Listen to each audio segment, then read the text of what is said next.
Picture two people. The first person wakes up at 6 a.m. every morning, commutes an hour each way, works a full 8-hour day, sometimes 9, sometimes 10, gets a decent salary, pays their bills on time, takes a vacation once a year, drives a reasonable car, lives in a nice neighborhood. Does everything right?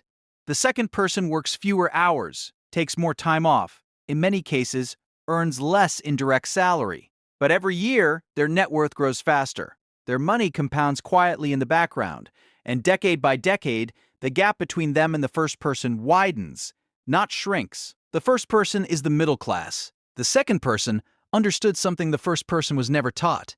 And here's the part that should make you stop and think. The first person is not failing. They're doing everything they were told to do.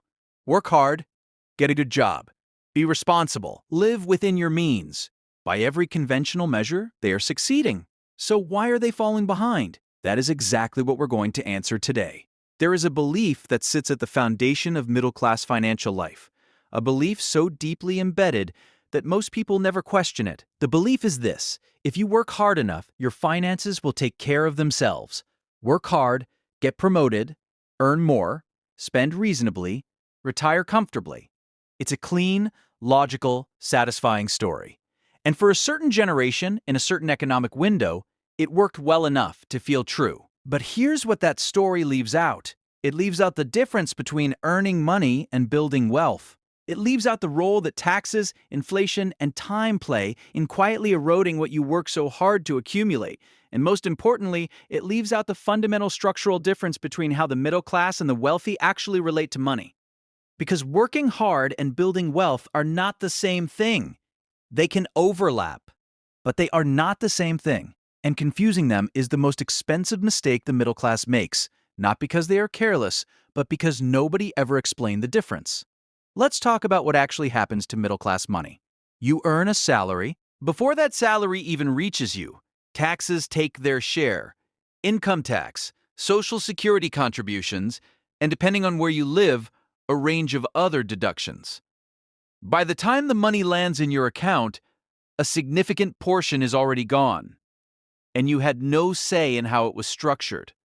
Then you spend housing, food, transport, insurance, education, subscriptions, utilities, all the reasonable necessary expenses of a responsible adult life. And whatever is left, if anything is left, gets saved, usually in a bank account earning almost nothing, or slowly contributed to a retirement fund that won't be accessible for decades. This is what financial educators call the earn, tax, spend model, and it describes the financial life of the vast majority of middle-class people almost perfectly. Now, here's what's different about how wealth actually gets built. Wealthy people, and more specifically, wealthy assets, are often taxed differently than salaried income. Capital gains, investment returns, business income, these flow through different structures with different rules. Money that works for you is treated differently by the financial system than money you work for. But here's the thing, that's not even the deepest part of the problem. The deeper issue is time and energy allocation. A middle-class person trades time for money. 8 hours of work produces 1 day of salary. Stop working, stop earning. The relationship is direct, linear, and completely dependent on continued labor. Wealth, on the other hand, is built by acquiring assets that produce income independently of your time. A business that runs without you, an investment portfolio that compounds while you sleep, a rental property that generates rent whether you show up or not. The middle class spends their best hours and their best energy producing income. The wealthy spend their best hours acquiring assets that produce income. It's not a difference in effort, it's a difference in direction. And here's the psychological piece that makes this so hard to see clearly. The middle-class lifestyle is designed to consume exactly what the middle class earns. It's not a conspiracy. It's just how modern consumer society works. As income rises, so do the expectations attached to that income level. Bigger house, newer car, better school district, more impressive vacation. Each upgrade feels earned because it is earned. You worked for it. But each upgrade also quietly eliminates the surplus that could have been redirected toward assets. Economists call this the hedonic treadmill. You run harder, you earn more, but the finish line keeps moving. And the treadmill never asks where you'd rather be putting your energy. Here is the insight that changes everything once you see it clearly. The middle class is not poor, and they are not wealthy. They are expensive. The middle class lifestyle, at almost every income level, costs almost exactly what it produces. And that's not an accident of circumstance. It's a structural feature of how the middle class is positioned in the economy, as the primary consumers of goods, services, and credit products that the economy depends on to function. Think about who benefits most when the middle class earns more. Retailers, car manufacturers, real estate developers, banks offering larger mortgages, companies selling premium versions of things. The moment middle-class income rises, an entire ecosystem of products and marketing is ready to absorb that increase before it ever gets the chance to compound. And then there's the most psychologically brutal part of all this: keeping up.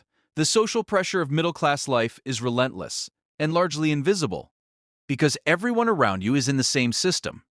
The new car isn't a luxury. Everyone in your neighborhood drives something similar. The private school isn't an extravagance. It's what people at your income level do. The renovation isn't unnecessary. The house needed it. Every expense has a justification.